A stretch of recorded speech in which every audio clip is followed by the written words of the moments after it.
एक छोटे से कस्बे में आरव नाम का लड़का रहता था। आरव बचपन से ही पायलट बनने का सपना देखता था। आसमान में उड़ते हवाई जहाज को देखकर उसकी आंखें चमक उठती थी।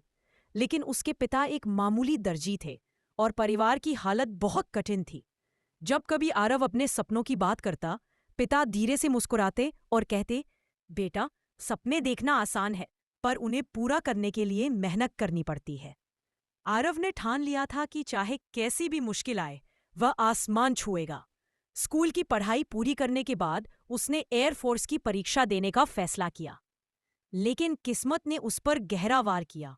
उसकी आंखों की रोशनी थोड़ी कमजोर पाई गई। डॉक्टर ने कहा, तुम पायलट नहीं बन सकते। यह सुनकर आरव की दुनिया टूट गई। कई दिन तक वह कमरे में बंद रहा, किसी से बात नहीं करता था। उसकी माँ ने आकर कहा, हार सपनों को तोड़ नहीं सकती, अगर दिल से चाहो तो रास्ते और भी है। माँ की बातें उसके दिल को छू गई। आरव ने सोचा, अगर मैं खुद आसमान में नहीं उड़ सकता तो क्यों न औरों को उड़ना सिखाऊं।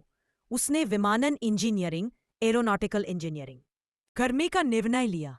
अब उसके दिन रात मेहनत में बीतने लगे। गरीब परिवार होने की वजह से कई बार फीस भरना मुश्किल हो जाता था।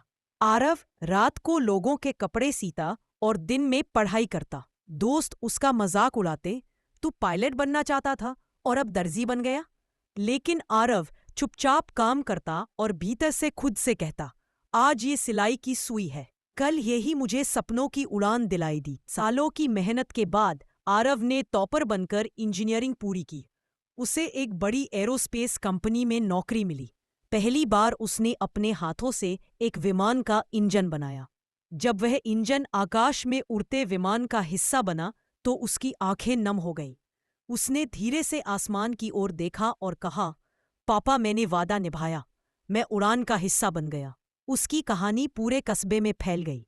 लोग अब अपने बच्चों से कहते, सपनों को मत छोड़ो, क्योंकि हार कभी मंजिल का अंत नहीं होती, बल्कि नए रास्तों की शुरुआत होती है। सीख, कभी कभी सपने वैसे पूरे नहीं होते जैसे हम सोचते हैं, लेकिन अगर हिम्मत और मेहनत हो तो जिंदगी अपने कोई और रास्ता जरूर देती है।